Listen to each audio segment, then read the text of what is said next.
Go to Thomasina in Florida. Yes, good morning. The guest you had on earlier, Dr. Heck, talking about, let's say it's a call to duty.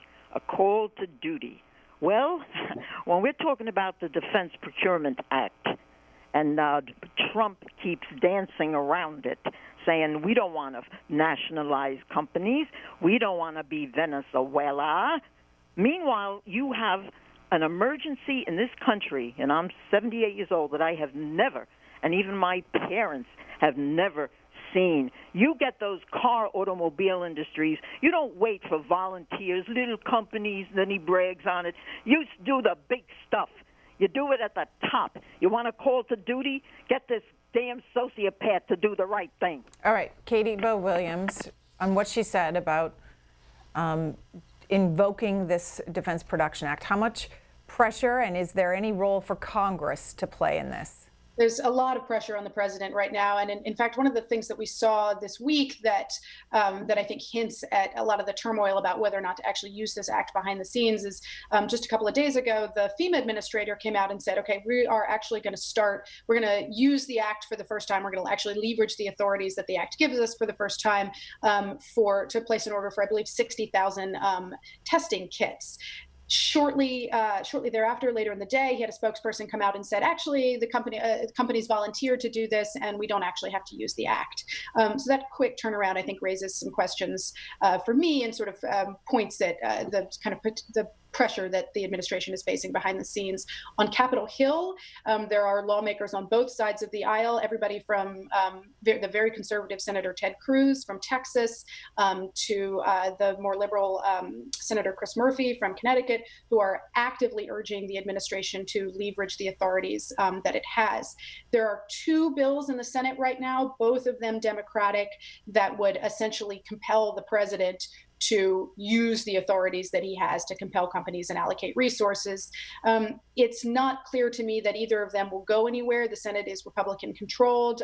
Neither of these pieces of legislation, as far as I know right now, have any Republican co-signers. And in order for it to pass, it would presumably need, it actually go into effect, it would presumably need a veto-proof majority, because my assumption is that the president would veto that.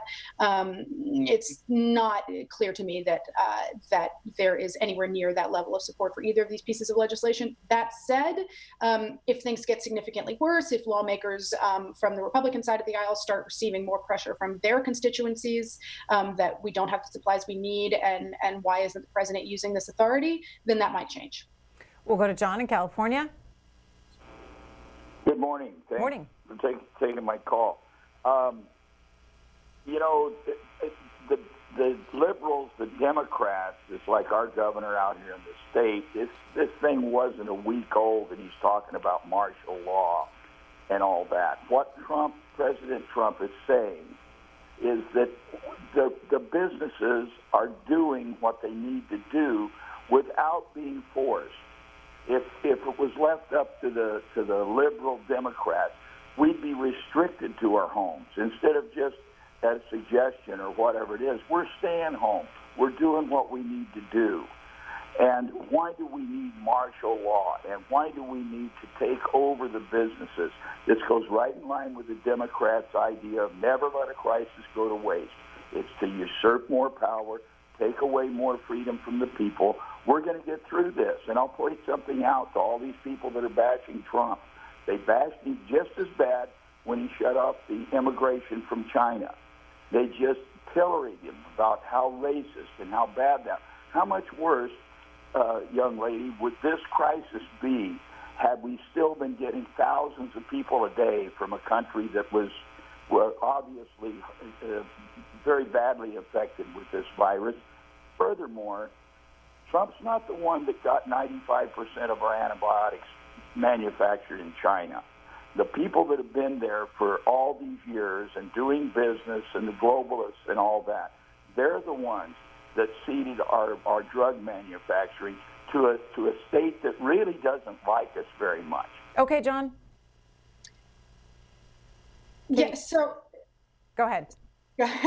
Well, I was going to kind of grab onto the martial law question, because that's something that I think I'm hearing as a reporter. I'm hearing a lot of concerns about across the country. There have clearly been sort of viral rumors running rampant over text message, WhatsApp, social media, warning that a governor of a given state is about to march in the National Guard and basically order martial law. This is not true. At least if you speak to the heads of the National Guard units, who are saying, look, what the National Guard is being used for is things like providing support to hospital facilities, providing transportation, providing food services, helping deliver food to people that are stuck at home. So there's a lot of different things that states have called up their National Guard to do to help respond to the coronavirus crisis.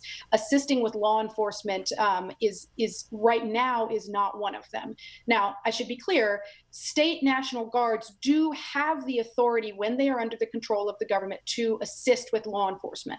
But the way that this works is that they tend to be under the authority of the local law enforcement. So the local police chief, for example, would still be the guy who was in charge. You would just see National Guard troops sort of assisting in the enforcement of basic laws, like everything from preventing anything from crowd control to to helping avoid civil unrest in any way. But that is a huge leap from the idea that we were going to have some kind of martial law where you were going to have National Guard troops enforcing quarantine or stay-at-home orders. That is not something that is currently being contemplated.